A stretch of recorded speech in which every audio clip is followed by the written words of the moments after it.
Rota 66. Cresce a exploração do homem pelo homem, né? Existe aí, como dizia o famoso filósofo político inglês Thomas Hobbes, o homem se torna o lobo do homem, né? Um quer comer, matar o outro.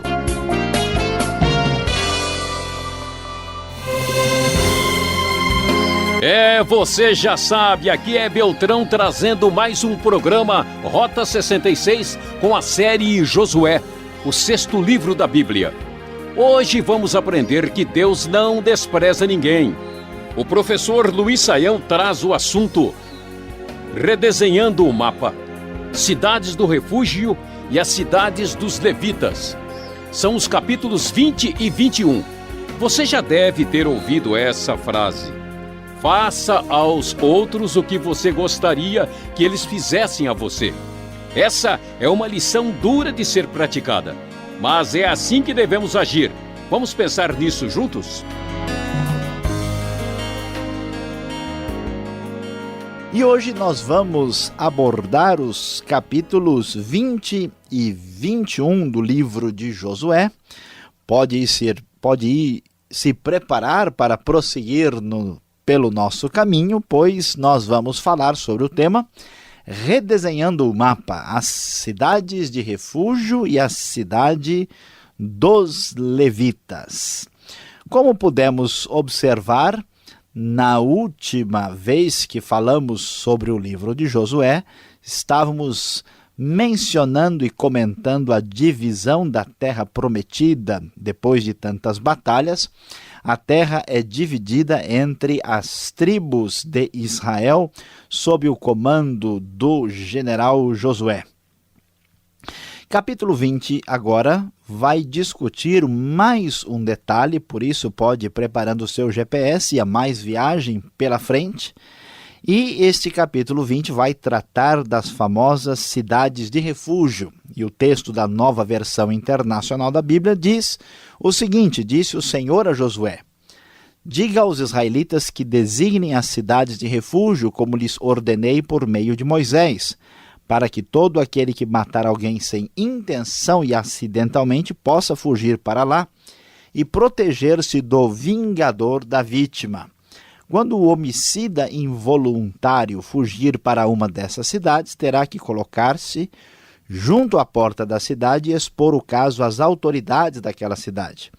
Eles o receberão e lhe darão um local para morar entre eles. Caso o vingador da vítima o persiga, eles não o entregarão, pois matou seu próximo acidentalmente, sem maldade e sem premeditação. Todavia, ele terá que permanecer naquela cidade até comparecer a julgamento perante a comunidade e até morrer o sumo sacerdote que estiver servindo naquele período. Então poderá voltar para sua própria casa, a cidade de onde fugiu.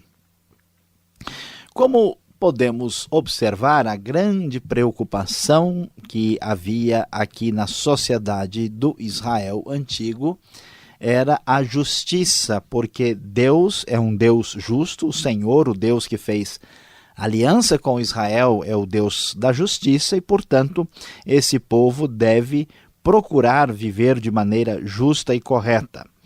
E o que vamos observar aqui é a tentativa de coibir a vingança irrefletida. Quando, por exemplo, alguém matava até mesmo seu amigo, uma pessoa próxima, mas de uma maneira absolutamente involuntária, essa pessoa não poderia ser culpada da mesma forma, julgada da mesma maneira como o homicida que havia planejado e desejado matar o próximo. Por isso, então, havia esse dispositivo da lei, no qual algumas cidades haviam sido separadas para evitar aquela espécie de vingança sem fim. É semelhante ao que acontece numa partida de futebol, num jogo qualquer. Alguém leva um pontapé e resolve descontar aquilo que recebeu, e às vezes desconta além da conta, e o outro então se sente ofendido. E o que acontece, como já tem sido realidade em vários lugares do mundo, as pessoas começam a trocar vingança a tal ponto em que eles acabam se destruindo mutuamente. O texto tem essa finalidade de impedir que isso viesse a acontecer. Por isso, então, a pessoa teria que chegar lá, se isso tivesse acontecido, fugindo de um possível parente ou amigo que fosse vingador daquele que havia morrido. Ele chegava à porta da cidade, onde ficavam as autoridades da cidade, que, avaliando o seu caso, permitiriam que ele entrasse na cidade, mas ele deveria ficar lá até que um julgamento pudesse decidir a questão. Então, observe que o conceito jurídico é muito sábio por trás das palavras aqui de Josué capítulo 20. E aí várias foram as cidades que foram separadas para tal finalidade. Nós vemos no texto da NVI, Quedes na Galileia, Siquém na região de Efraim, Kiriat Arba, que é Hebron nos montes de Judá, e também no lado leste do Jordão, perto de Jericó, Bezer, no planalto desértico da tribo de Ruben, Ramote em Gileade, e que ficava na tribo de Gade, e Golã, na região de Bazã, já na tribo de Manassés. E assim, esse dispositivo jurídico foi estabelecido para que a sociedade pudesse manter a relação da justiça em pé, impedindo que a vingança descontrolada, a vingança puramente intuitiva e emocional tomasse conta da sociedade, produzindo um número sem fim de mortes e estabelecendo uma mortandade generalizada no meio do povo. Chegando ao capítulo 21, nós temos mais uma questão importante para ir redesenhando o nosso mapa, que já está bem organizado.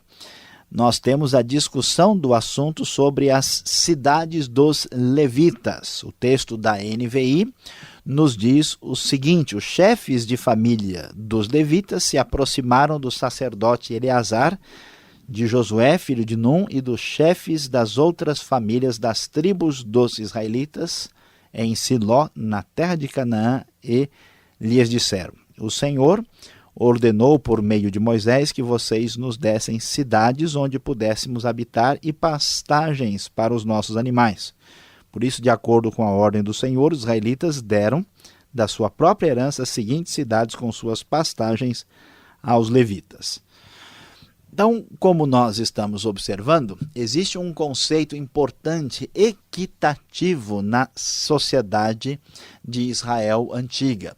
Se o mundo de hoje é um mundo que sofre pela péssima distribuição de renda, pela grande dor que passa a ser a realidade da vida dos excluídos, se é um mundo onde os ricos cada vez são mais ricos e os pobres cada vez mais pobres, a lei do Israel antigo procurava trazer justiça e igualdade para todos. Todas as tribos tiveram o seu lugar assegurado. A divisão de terra foi uma divisão justa e adequada, inclusive, vamos lembrar, que era feita por sortes para evitar que qualquer pessoa tivesse alguma maneira manipulativa de tirar vantagem da situação. E até mesmo aqueles que poderiam estar numa situação de desvantagem, como é o caso daquele que matou involuntariamente, teve a sua situação contemplada, e agora os levitas, que eram dedicados ao serviço de culto, que eram ligados à tribo sacerdotal, que não tinham direito a terras, mas para eles também foi reservada uma certa quantidade de cidades, que incluía também a pastagem para os animais, já que essa sociedade ela é originalmente nômade e cria bastante gado, e aos poucos se tornará cada vez mais uma sociedade agrícola. E assim, o capítulo 21 passa a descrever as cidades que foram dadas aos levitas. O versículo 4, então, nos diz, conforme a NVI, a sorte saiu primeiro para os coatitas, clã por clã. Os levitas, que eram descendentes do sacerdote Arão receberam 13 cidades das tribos de Judá, de Simeão e de Benjamim. Os outros descendentes de Coate receberam 10 cidades dos clãs das tribos de Efraim e de Dan, e da metade da tribo de Manassés. E assim o texto prossegue, trazendo a informação do que acontece com todas as tribos e o que elas receberam, o que elas deram para os levitas.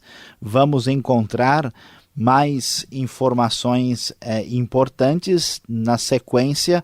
Versículo 9 nos diz: das tribos de Judá e de Simeão, os israelitas deram as seguintes cidades indicadas nominalmente, foram dadas aos descendentes de Arão, que pertenciam aos clãs coatitas dos levitas, pois para eles saiu a primeira sorte. E então temos toda a distribuição das cidades que foram dedicadas aos levitas, para que eles não ficassem de fora dessa distribuição da terra e recebessem consoante aquilo que lhes era devido. Receberam cidades com seus arredores e pastagens, mas não terra propriamente como as demais tribos. E assim, o texto do capítulo 21 vai encerrar o seu relato dizendo: todas as cidades dadas aos clãs meraritas, que eram o restante dos levitas, foram 12. 41 do capítulo 21 prossegue e diz: no total, as cidades dos levitas nos territórios dos outros israelitas foram 48 cidades com os seus arredores. Cada uma de todas essas cidades tinha pastagens ao seu redor. Assim o Senhor deu aos israelitas toda a terra que tinha prometido sob juramento aos seus antepassados. E eles tomaram posse dela e se estabeleceram ali. O Senhor lhes concedeu descanso de todos os lados, como tinha jurado aos seus antepassados. Nenhum dos seus inimigos pôde resistir-lhes, pois o Senhor entregou todos eles em suas mãos. De todas as boas promessas do Senhor à nação de Israel, nenhuma delas falhou, todas se cumpriram. Assim, nós encerramos a nossa reflexão no capítulo 20 e 21 do livro de Josué, mencionando as cidades de refúgio e as cidades dos levitas. E aqui nesse texto nós vimos como Deus, na sua justiça e na sua sabedoria, estruturou por meio das leis dadas a Moisés um senso de igualdade, um senso de justiça, um senso de proteção para que a injustiça não tomasse conta da sociedade. Isso foi um senso muito especial que estava presente no antigo Israel e até hoje muitas sociedades mais elaboradas e sofisticadas muitas vezes mostram lacunas significativas nesses aspectos que nós não encontramos nas antigas leis do povo de Israel. Esta sabedoria especial com certeza tem muito a nos ensinar.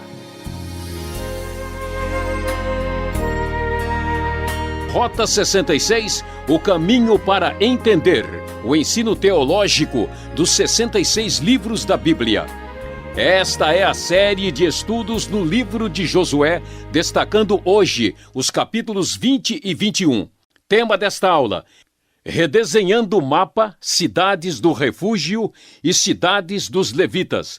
Rota 66, que tem produção e apresentação de Luiz Saião, criação e redação Alberto Veríssimo e na locução Beltrão. Marque lá, Caixa Postal 18.113, CEP 04626-970, São Paulo, capital. E-mail, rota66@transmundial.com.br. E você já sabe, uma realização Transmundial. Ainda temos mais alguns minutos para as perguntas.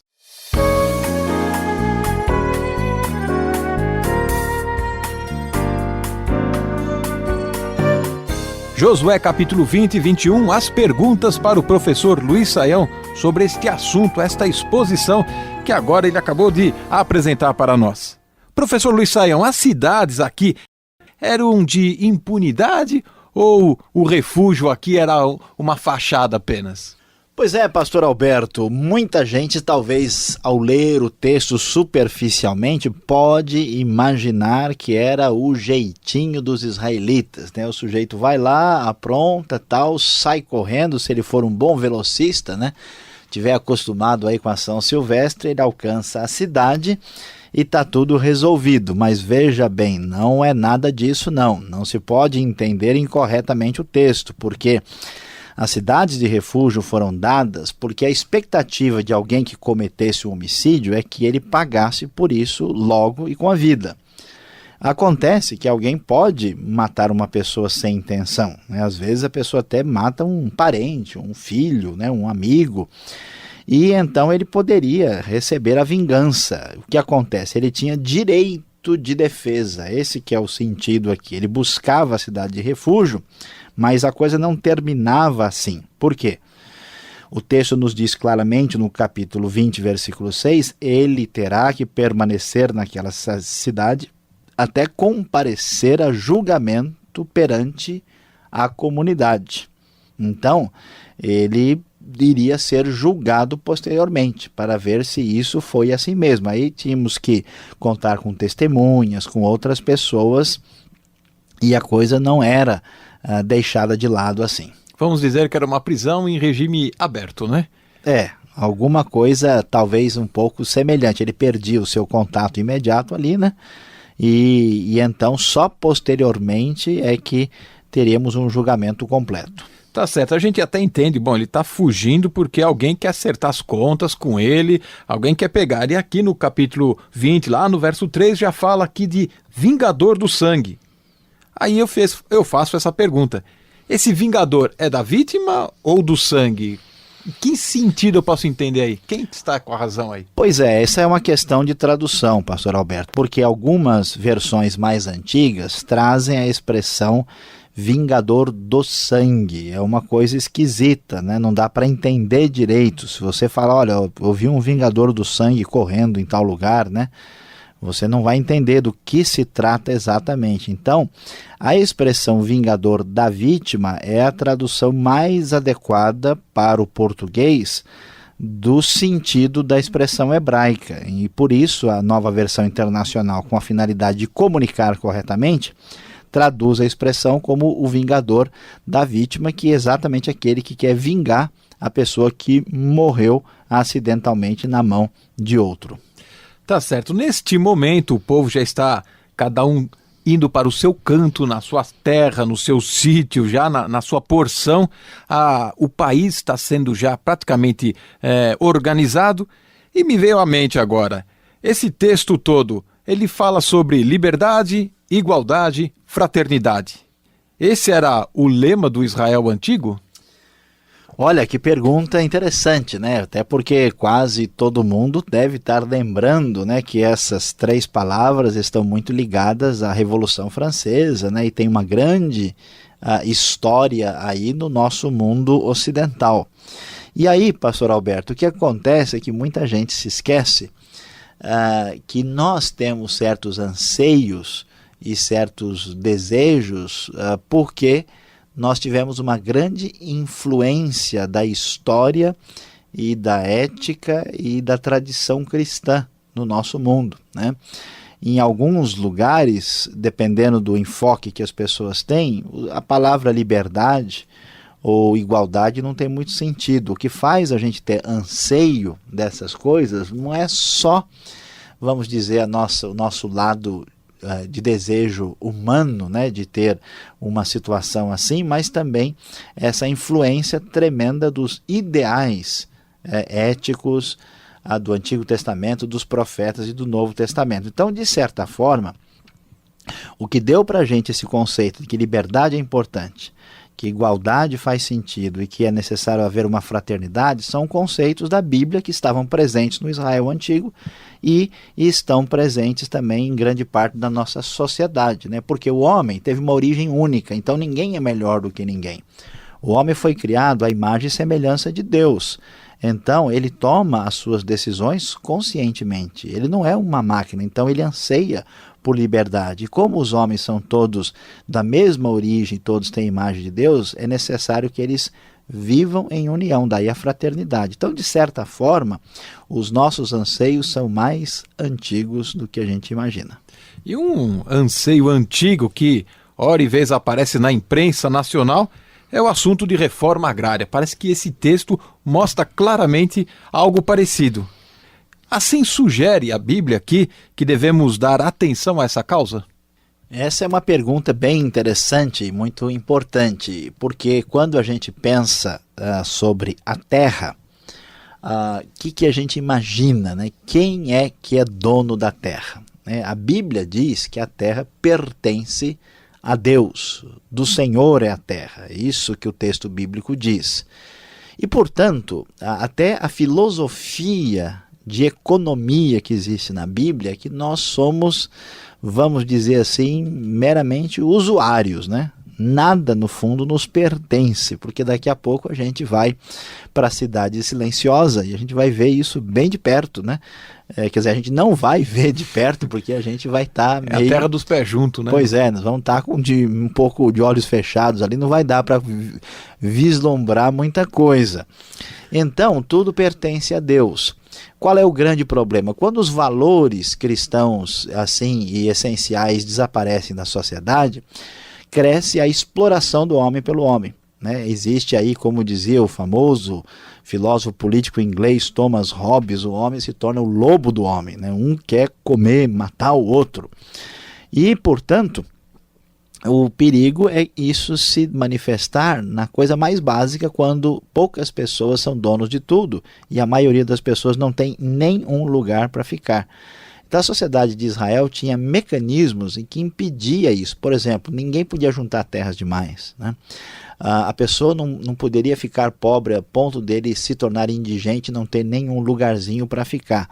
Então, é claro que a gente tem que ter bom senso, tem que olhar bem a situação, tem que ver qual é a intenção desse ou daquele grupo que discursa dessa ou daquela maneira, mas uma vez que a ética na sociedade e os valores cristãos se estabeleçam, haverá igualdade e haverá mais a distribuição justa de terras também. Pode ver que os países, principalmente na Europa, que tiveram muita influência, né, da tradição cristã, se tornaram países bastante igualitários.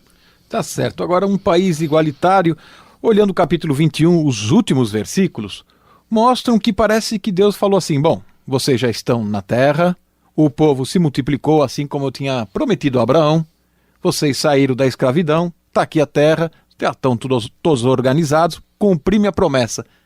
Está terminando aqui já a aliança de Deus, está terminando aqui o pacto que Deus tinha com o povo?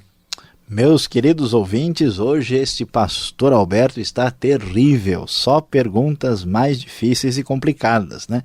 É de fato, vamos lá, né? O que a gente vai descobrir? Deus tinha prometido, né, lá desde a primeira aliança com Abraão, que eles teriam bênção, que eles teriam a terra e eles teriam descendência. Descendência já está por aqui, eles foram abençoados e a terra também já chegou.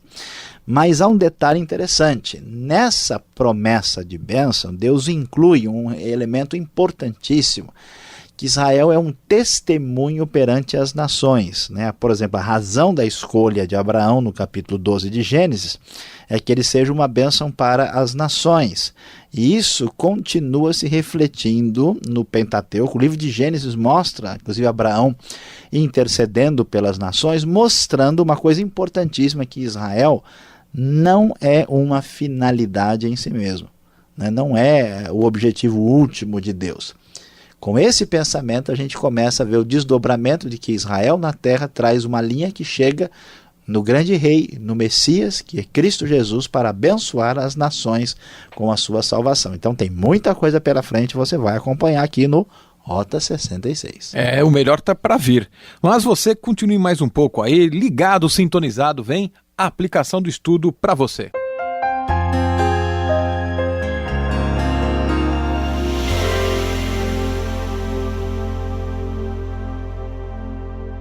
Hoje, aqui no programa Rota 66, você acompanhou conosco os capítulos 20 e 21 do livro de Josué. Nós falamos sobre redesenhando o mapa, as cidades de refúgio e as cidades dos levitas. E depois de termos aprendido tantas coisas especiais, qual é a grande lição? Qual é a aplicação para a nossa vida diária? A grande verdade que se destaca nesses 2 capítulos é que Deus não despreza ninguém.